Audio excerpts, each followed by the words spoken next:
The emptiness in your life isn't because you don't have enough rights. You have all the rights there are. You have more than you should. And it isn't because you lack consumerist options. You have Amazon and pornography, man. You can get whatever you want whenever you want it. And if that's still not working, well, what are you missing? Well, maybe you're missing the opposite of that. A little bit of restraint, a little bit of sacrifice, some responsibility. Man, stop bullshit. If you really got a problem with your life, you'll change it. You're not tired of being broke. You're not tired of being stuck. You're not tired, because if you was tired, you would actually do some shit about it.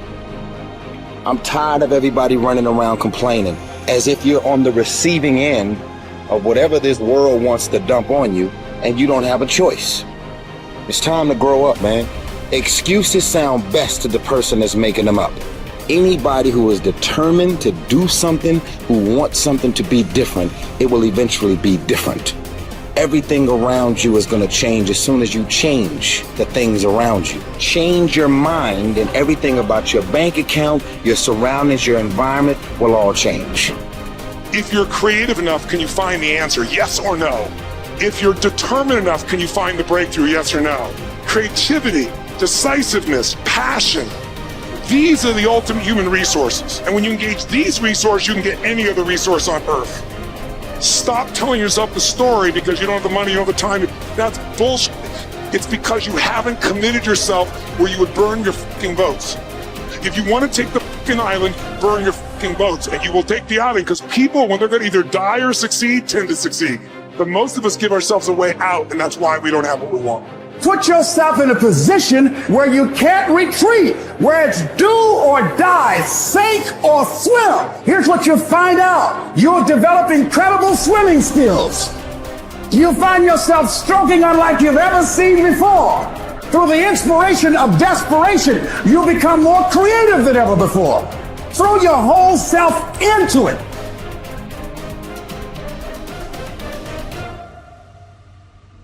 I'm talking about grit. I'm talking about endurance. Just having more stamina than they got. In order to get to the next level, you gotta sacrifice. You gotta take risks. You gotta be willing to do by faith whatever you're asked to do. Listen to me, there are no shortcuts to success. There are no discounts to success. It's always sweat. It's always blood. It's always tears. You always have to give all to be the best. Yes, it's hard, but I ask for it, and I'll do whatever it takes to maintain it. It is not easy, but I'm not about to quit. I'm not about to give up.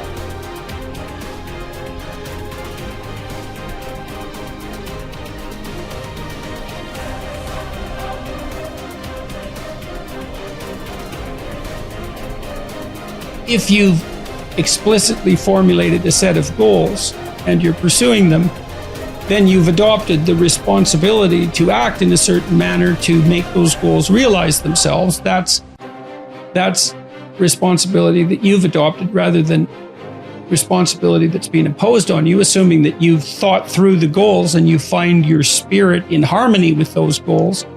You can consult your resentment. I think that's a very useful step. If you find yourself angry and bitter about the things that you are responsible for doing, then that's an indication that you might be operating under some unhealthy compulsion, that you're rebelling, and that's the reason for the resentment against the insistence that you act in a certain way. Although it's also possible that you're just immature and that you're rebelling against the discipline that's necessary to attain the goals that you genuinely do want to attain and that are valid and that you are actively engaged in constructing.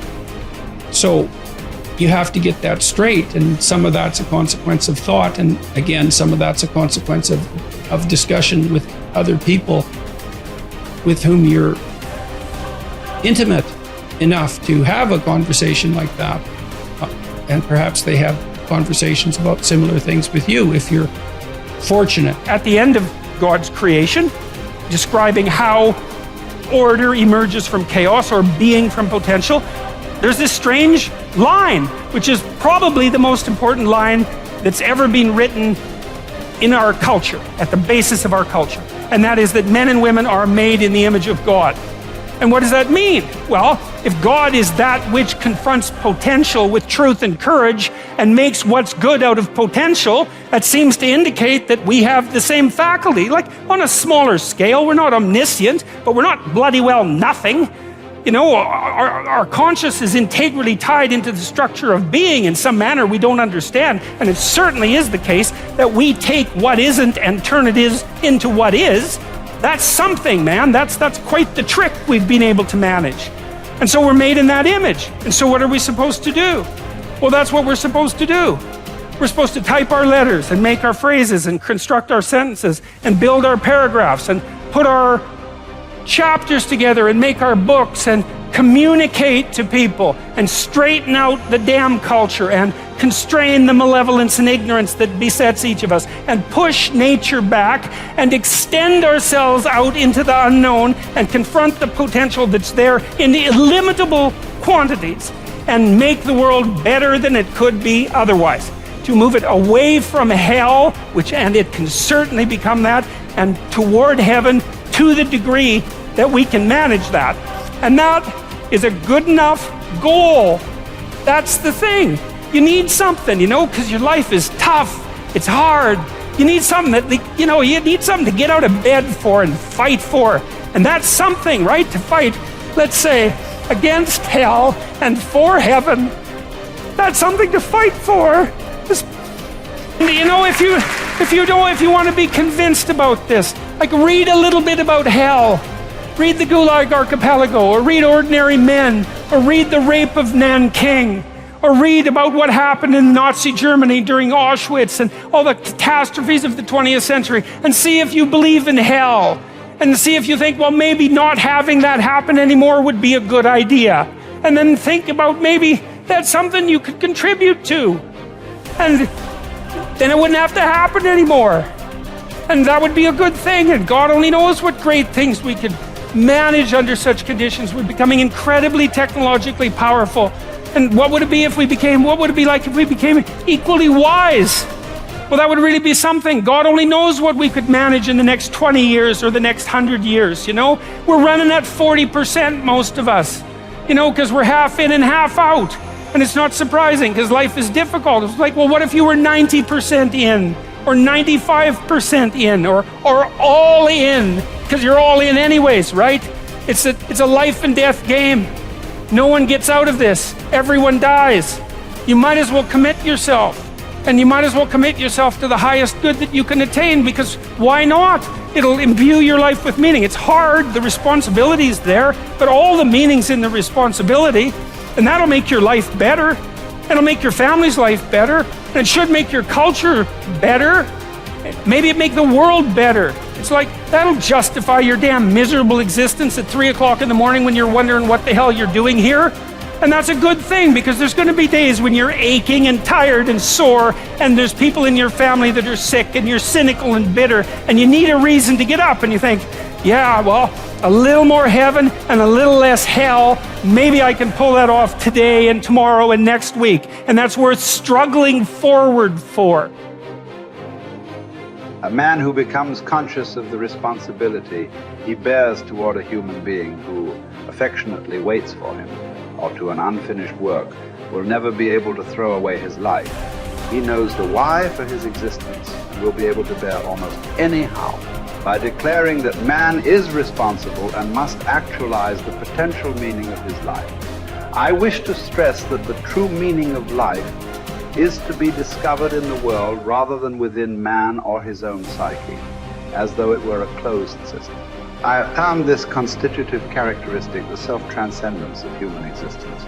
It denotes the fact that being human always points and is directed to something or someone other than oneself.